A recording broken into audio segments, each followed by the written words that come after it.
Leave it. Yeah, we've got one, George. Oh, we've got it. Mr. Chairman, Yes. can I just ask something first before we commence? Look, on this agenda that you've confirmed, Mr. Chairman, I can't see anything here that relates to a matter that's come to my attention, and it does relate to you as the chair, and I can't see it an extraordinary or anywhere here, but it does relate to your birthday tomorrow. That's true. I put it in today. What's a shout? So we know that you don't like months morning singing, tea. so after me, members, can we just chorus like J3's Happy Birthday, Councillor Wood? Happy birthday, George. Councillor Wood. Thank you very much, members of the committee and officers. Thank you very much. Appreciate it. 68 again. So we open this meeting of the Regional Strategy and Policy Committee, and I'll firstly, we want to have a little present ceremony in that Mace, and Brett Butland and Rachel Callagher are here. They just come up to the table and explain, and John's here as well. Sorry, John. Sorry, if you come up to the table, and Joe may be there, and just explain the award that was received at the local government conference. Brett there? Oh, he's there. Sorry, yeah, right there. Everybody's here. Yep.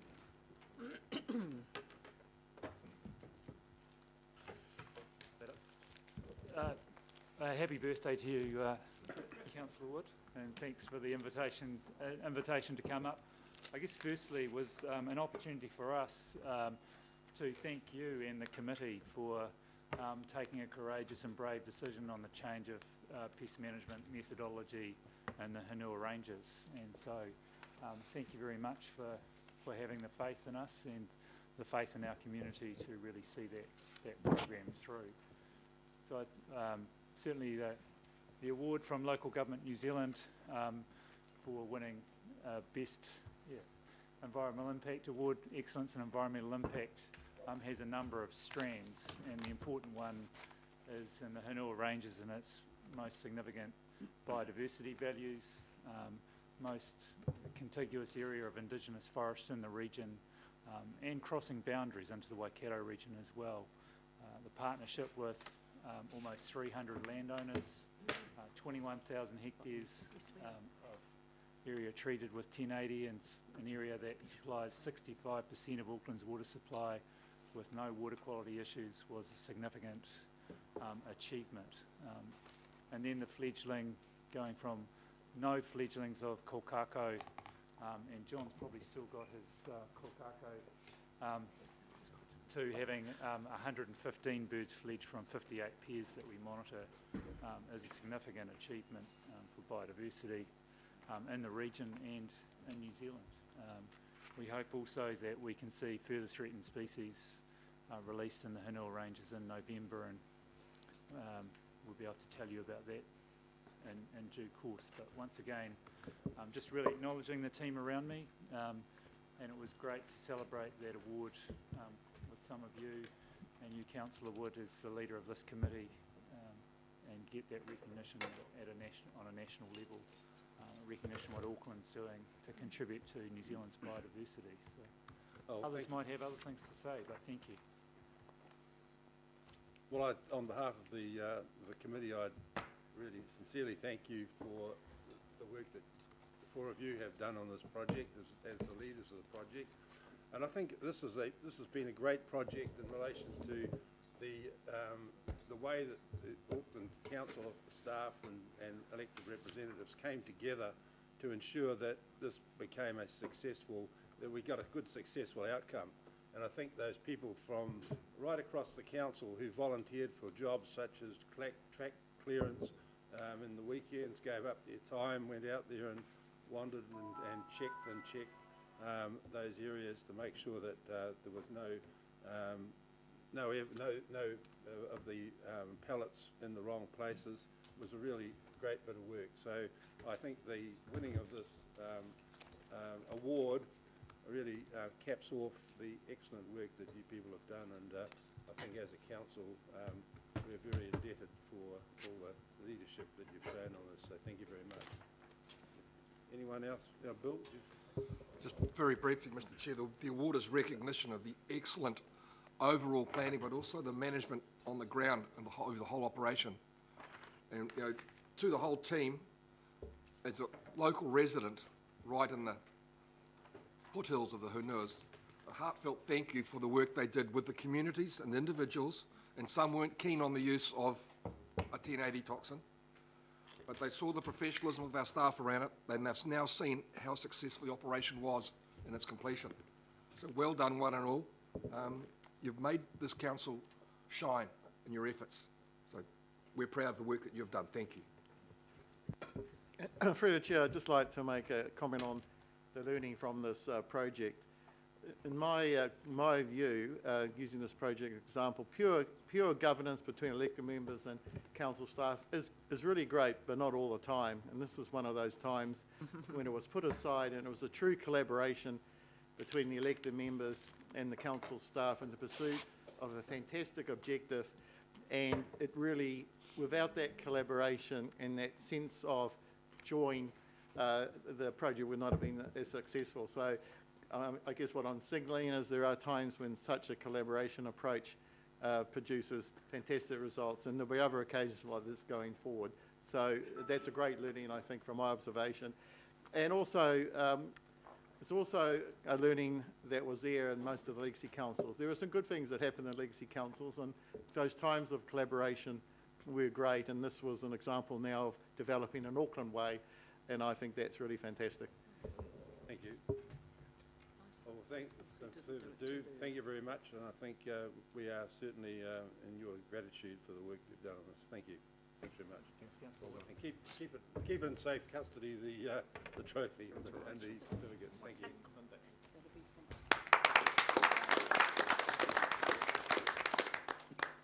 So now we go to item 1 on the agenda, apologies, and there are a number of apologies here. Apologies from Councillor Filipino, Councillor John Walker, Member Wilcox for absence, and from Councillor Brewer, Councillor Lee, Member McDonald, Councillor Quacks, and Councillor Wayne Walker for lateness. I'll move that they be received, seconded by the Deputy Mayor. I'll put that motion. Those in favour? Aye. Aye. Against? Declare that carried. We now move to item 2, which is confirmation of the minutes. Oh, sorry, 2 is declaration of interest.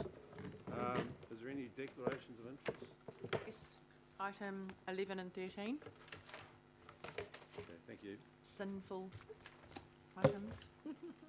Item 3, I'll move that we confirm the minutes of the ordinary meeting held on Thursday, the 7th of July 2016, including the confidential section, as a true and correct record, seconded by Councillor Anai. Put that motion. Those in favour? Aye. Against? Declare it carried.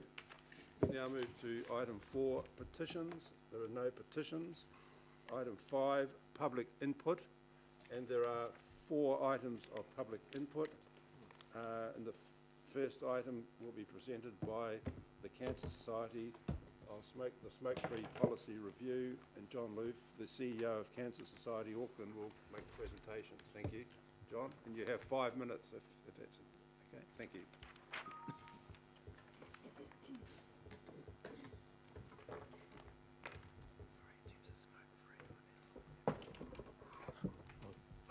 Tēnā koutou, good morning, Mr Chair, and greetings, Mr Mayor, as well, and to the council as a whole. We really appreciate the chance to engage with you today.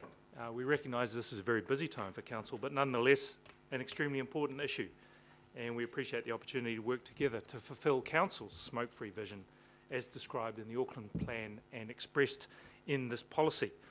I'm speaking to the agenda item paper, Smoke-Free Policy Review Findings and Decision on Next Steps. This paper reviews progress of Council's smoke-free policy since 2013, and I would like to start with some commentary on the key findings of the review as per Section 7. Cancer Society agrees with some of the commentary that the policy framework has been generally effective and is well supported by stakeholders. We also agree that implementation has been gradual and fragmented, and that the roles of council and local boards have been a bit unclear and inconsistent.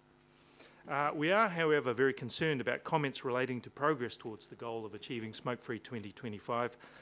The finding states that, and I quote, Auckland as a whole is on track, despite an acknowledgement that Maori and Pacific and those across the Southern Initiative will not meet the target. We believe a strong policy has to work for all the citizens in the city. Cancer Society respectfully disagrees that the finding that a bylaw is not necessary.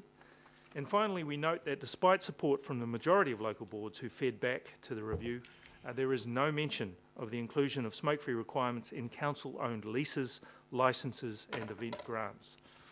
There are a number of options in the review for council to consider. However, Cancer Society recommends a hybrid approach, and the key elements needed now are: 1, that council strengthens the implementation of the current policy and develops a new resourcing model that allocates sufficient budget for policy implementation, including signage and communications. Secondly, to strengthen the policy with a commitment to smoke-free conditions within new and renewed commercial agreements, such as licences, leases and event grants. And this will support implementation and ensure alignment with the current policy so as to provide a systematic approach across the whole city. We note that currently only 2 out of the 21 local boards have smoke-free as a requirement for funding of events, despite smoke-free events being part of Council's overall policy. And our recommendation would address the issue of regional inconsistency. And finally, we believe that the development of a targeted bylaw, as per option 3 in the review, now Cancer Society has consulted with specialised legal health firm Claro, who have confirmed that Council has a strong mandate under both the Local Government Act and the Health Act to develop a bylaw, particularly in places of high population density, confined spaces and areas frequented by children. We know that a bylaw process can take time, so it's important to start immediately. Overseas bylaws have been the predominant mechanism for smoke-free outdoor areas, and I believe many of you will remember a compelling presentation delivered to you 12 months ago by Melbourne City Councillor Richard Foster, who talked about the keys to getting it right and the success of the bylaw model in Melbourne and now widely across Australia. And that involved a comprehensive communication and engagement strategy with business and the community, backed by a bylaw. And that's been the important elements of success. Cancer Society acknowledges the inability to issue infringements, as noted in the report, as a key barrier. However, we believe success can be achieved within the current bylaws framework. The essence of bylaws, of course, is they're different from the voluntary approach, and they indicate clearly no smoking is required. They change community norms, and they give a greater mandate to council and the public to intervene. And they indicate the potential for enforcement. There is currently a gradual range of enforcement mechanisms available to council staff, including asking people not to smoke in a particular area, and verbal and written warnings. Additionally, the existing Litter Act may be used for infringements for butt litter. Public support is high for making more public spaces smoke-free. Outdoor dining and outdoor dining. Research conducted by Wiley Associates found that nearly twice as many Aucklanders would prefer a bylaw to the current voluntary approach. Aucklanders also clearly want consistency and clarity across the region. So in conclusion, Mr. Chair, we believe that further delays or any softening of the focus will result in the growth of health inequalities that will affect many in our city. We see no justification for another policy process as has been recommended in the report. So today we strongly are urging you to strengthen the implementation of the existing policy through the allocation of sufficient resources calculated at 1.5 FTE as per section 50 of the paper, and to provide specific funding for public awareness as per option 1 in the review.